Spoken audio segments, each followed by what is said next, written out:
honestly, it was a big turning point in my life. Because even, you don't make a lot of money at those places. And, as a family, we were in a bad position. Yeah. And so, one day we got an eviction notice on the door.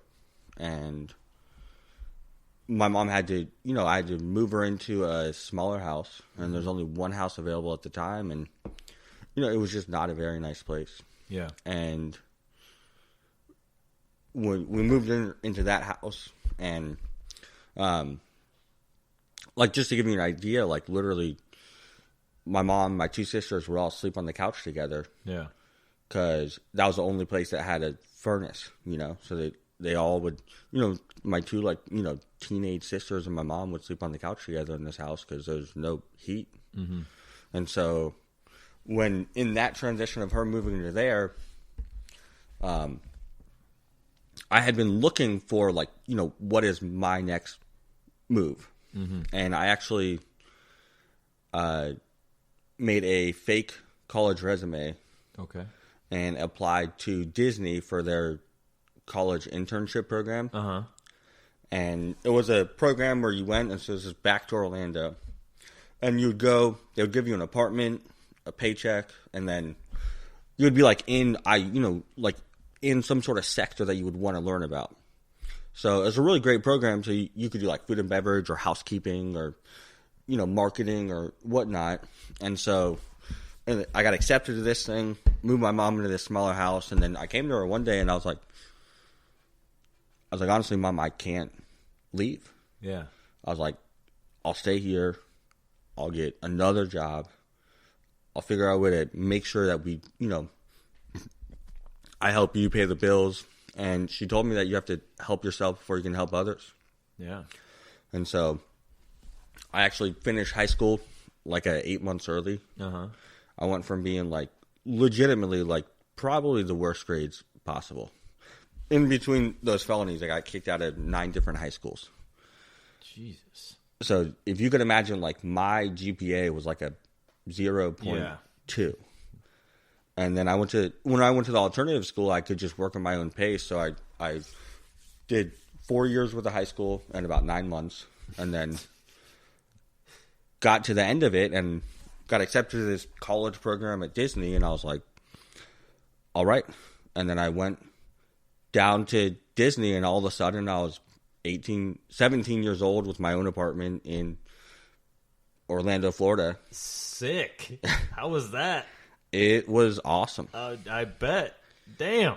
And so tell me about this fake college resume, because this is pretty impressive here. Yeah, so legitimately at the time, you had to be in college to get into this thing. And so I was not in college, but I needed a place to live, So what college did you fake go to? So legitimately, I, as part of finishing up my high school, there's a college called BYU, Brigham Young University. Uh-huh.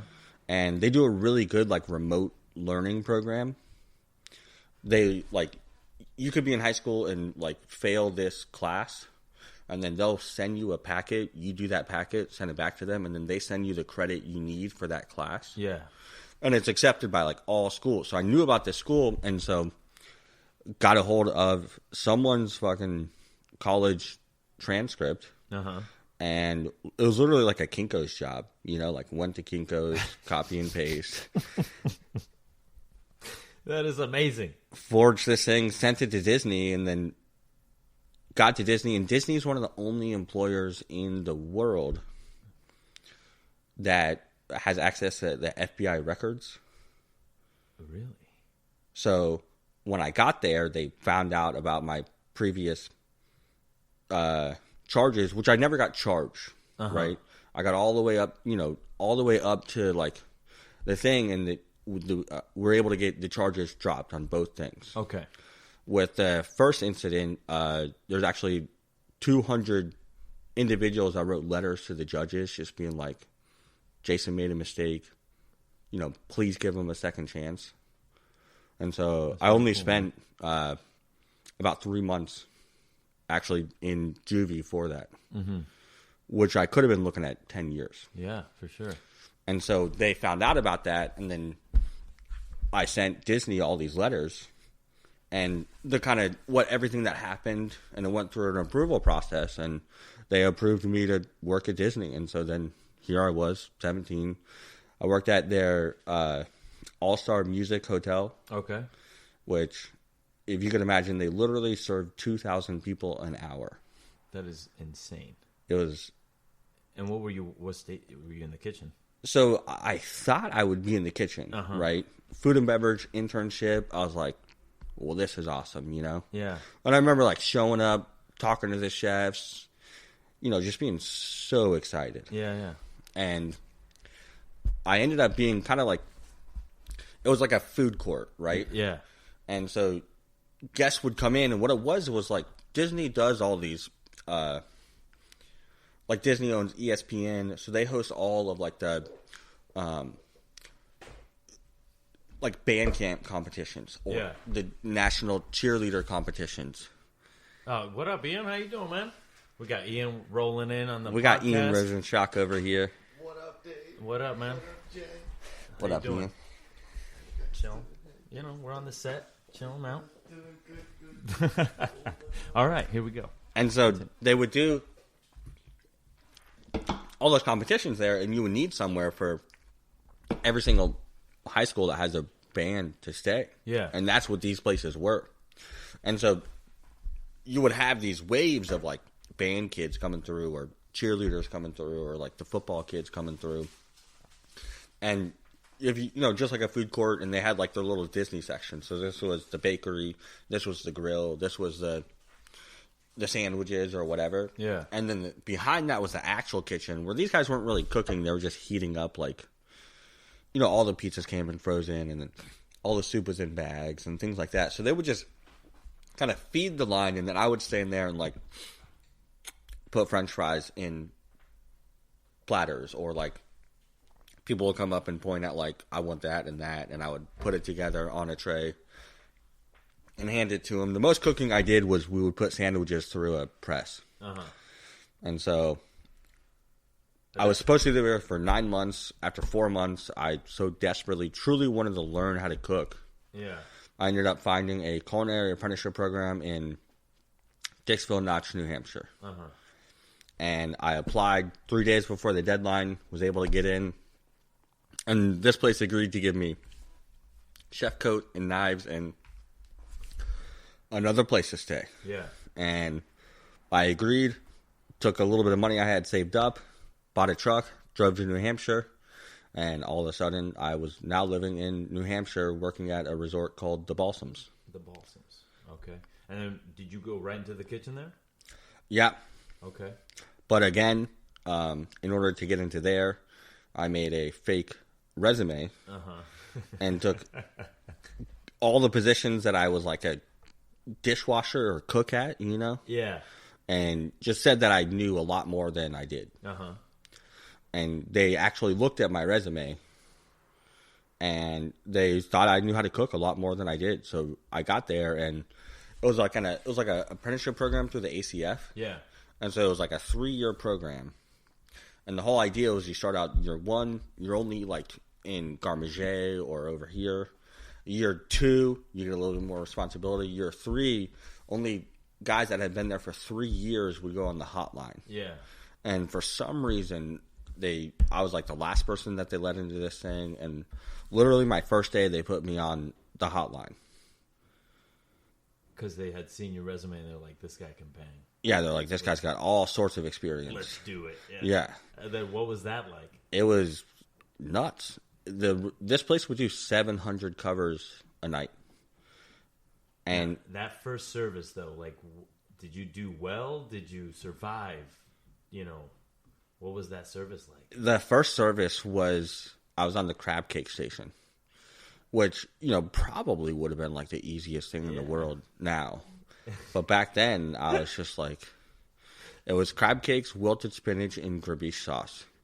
And if I think about it, literally, the pickup was like, so all the crab cakes were already seared. You just put them in the oven by the sheet tray, you know, and then held them hot. And then the spinach, they would wilt like a bunch of spinach at a time. And then hold that hot. This sounds like possibly the easiest service that I've ever heard of in my life. And then it was like grabiche sauce that literally was like, you know what I mean, like just dolloped on these crab cakes. And so, yeah, it should have been. And I don't think I completely went down, but I did not have a clue what I was doing. Okay. I was like, do I temp every single crab cake with my thermometer? And I didn't understand the concept of like firing or like, you know what I mean? Yeah. So I was so just they're like fire, and you're like, yeah. Truly, I was just like, all right. And then there's one chef up there, Chef Harmon. He was really awesome. Worked with me a lot. Yeah. So they realized at that point they were like, okay, maybe he's not as good as he says he is on his resume. Did they ever question it? Were they ever like, hey man, what's up? That ended up being truly I can say one of the hardest like times of my life. Okay. I had never throughout high school and everything, even when I was like getting in trouble, I always had, my friends and I never was like an angry kid, And I also never like really partook in like bullying anyone or getting bullied. It was just not something I ever like experienced. And working there, truly, I like got bullied, like legitimately bullied every day.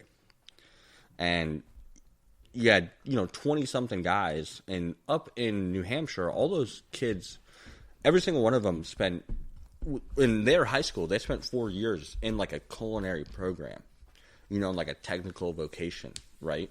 And I, made milkshakes and served French fries at Disney. Yeah. And then before that, I made pancakes. And then I was a dishwasher. And I would cook at home all the time. I loved cooking. And so I rolled up there, and then they threw me on the hotline. And I don't think it was I think it was like a just cuz thing. Like, they're like, oh, yeah, let's put him over here, Yeah. It was a chef's first year doing this. And so all the kids were just pissed at me. Yeah. I had and rightfully so, I had no experience. I was working the station that everyone else would have taken 2 years to work. Yeah. And so there was this one guy there, Jeremy Metzik, and he was just a total dick. I hope he's doing great now, but at the time, and he was supposed to be like the lead on the hotline, Yeah. And he honestly just would take like every step possible to make sure I was not set up for success. Yeah. And we would do these sabotagers. Like total sabotage. Yeah. You know what? Fuck you sabotagers out there. Yeah. Right? This is a message from Sucio Talk. If you're caught in the walk and over-salting some shit on purpose because you want to fuck somebody over, I will fight you. You understand me? In these streets out here. Yeah, thank you, David. Yeah, fuck that. And it was legitimately that. It was, like over-salting sauces. Like, we would do these like split shifts where you would go in the morning and prep like 7 to 10 and then come back and work service. And someone else is supposed to set your station up for like a 400, 500 cover night. Oh my goodness. And every time I would come back in 1 hour before service, and this kid would never set my station up. And every day I would figure out a way to get set up and learn how to do these things, Yeah. It all clicked for me the first time I figured out counting. And it was a very strange system. I don't know if you've ever seen anything like this. Have you ever heard of table d'hôte? No. So it literally... it was a term on a culinary school thing, but that's all I remember. That's not... Nobody's brought that up in years. Yeah, and then this place literally was ran like... They tried to run it exactly like how a Scoffier would run a kitchen. We all wore neckerchiefs. Tall chef hats, neckerchiefs. You'd get like your nails inspected, like everything every day, right? Yeah. And the way that service worked was everyone had like an options package. Yeah. It was just like a cruise ship, right? And I have not seen anything like this since in my life. Uh-huh.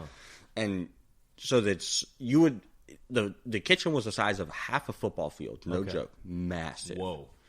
And you'd be working a station, and to place, there was no tickets. To place an order, they would come up and put a